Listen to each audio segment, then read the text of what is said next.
இன்றைக்கி தக்காளி சாதம் செய்ய போகிறேன். அதுக்கு ஒரு 10 தக்காளி, ஒரு 3 பல்லாரி நீளவாக்கில் கட் பண்ணி வச்சுருக்கேன். ஒரு கிளாஸ் ரைஸை ஊற போட்டு வச்சுருக்கேன். அப்புறம் குக்கரில் பட்டை, லவங்கம், ஏலக்காய், பெருஞ்சீரகம் எல்லாம் போட்டு வறுத்துட்டு அதுக்குள்ளே 3 அந்த பல்லாரியும் போட்டு நல்லா வறுத்து எடுத்து வச்சுக்கணும். நல்லா கோல்டன் ப்ரௌன் ஆனதுக்கப்புறம் இஞ்சி பூண்டு பேஸ்ட்டு போட்டு அதையும் நல்லா வறுத்து விடணும். பச்சை வாசனை போகிற அளவுக்கு அதை நல்லா வறுத்துடணும். பச்சை வாசனை போனதுக்கப்புறம் நம்ம புதினா மல்லி செடி எடுத்து வச்சுருக்கோம். அது 2 கைப்பிடி அளவு உள்ளுக்கு போடுறோம்.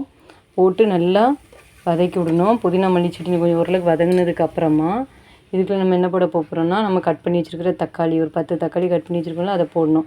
ஆனால் இதில் ஒரு கைப்பிடி தக்காளி தனியாக எடுத்து வச்சுக்கிறோம். இதை போட்டு நல்லா வதக்கி விட்டு இதில் 1 ஸ்பூன் உப்பும் போட்டு நல்லா வதக்கணும். நல்லா 1 ஸ்பூன் உப்பு போட்டு நல்லா வதக்கி விடணும். தக்காளி நல்லா மசிஞ்சு வெந்துடணும். இந்த டைமில் ஒரு கைப்பிடி தக்காளியும் புதினா மல்லி செடி ஒரு கொஞ்சம் போல் எடுத்து மிக்ஸியில் போட்டு அரைச்சி வச்சுருக்கேன். அதையும் ஃப்ளேவருக்காக அதையும் உள்ளே கொட்டிடணும். கொட்டி நல்லா வதக்கி விட்டுட்டு நல்லா மசிஞ்சு வந்ததுக்கப்புறமா உப்புலாம் போட்டிருக்கிறதுனால இந்த அந்த தக்காளி பேஸ்ட்டு எல்லாமே என்ன செஞ்சிடும், மசிஞ்சு வந்துடும். அப்புறம் இது கூட ஆச்சி பிரியாணி மசாலா கொஞ்சம் போடுறேன், கொஞ்சம் வத்தப்பொடி கொஞ்சம் போடுறேன், காரத்துக்கு ஏற்றாப்புல போட்டு நல்லா வதக்கி விட்டுட்டு நல்லா பேஸ்ட்டாக நல்லா வதங்கிடும். இந்த டைமில் தேவையான அளவு தண்ணி ஊற்றிக்கிறேன். நான் 1 கிளாஸ் ரைஸ் எடுத்துருக்கேன். அதனால் சாதாரண ரைஸ் தான் போட போகிறேன், சாப்பாடு ரைஸு. அதனால் 2 கிளாஸ் தண்ணி ஊற்றிருக்கேன். ஊற்றி நல்லா கொதிக்க வைக்கணும். இந்த தண்ணி நல்லா கொதித்ததுக்கப்புறமா உப்பு டேஸ்ட் பண்ணி பார்த்துக்கிட்டு இதுக்குள்ளே நம்ம ஊற வச்சுருக்கிற அரிசியை கொட்டிடுதோம்.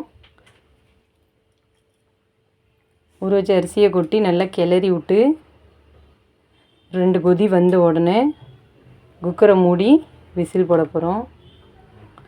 2 விசில் வந்ததுக்கப்புறம் அப்புறம் கொதித்து ரைஸ் ஓரளவுக்கு வெந்து மேலே வந்துடுச்சு.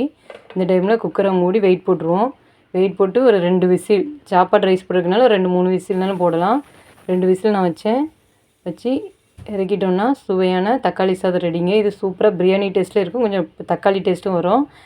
லாஸ்ட்டாக நம்ம என்ன செய்ய போகிறோன்னா, கடாயில் நெய் ஊற்றி கொஞ்சம் முந்திரி பருப்பு போட்டு அது லைட்டாக ரொம்ப ப்ரௌன் ஆகாமல் லைட்டாக ப்ரௌன் ஆன உடனே நல்லா ப்ரௌன் நல்லா லைட் ப்ரௌன் ஆகிற அளவுக்கு வறுத்து அதை எடுத்து தக்காளி சாதத்துக்குள்ளே கொட்டிடணும்.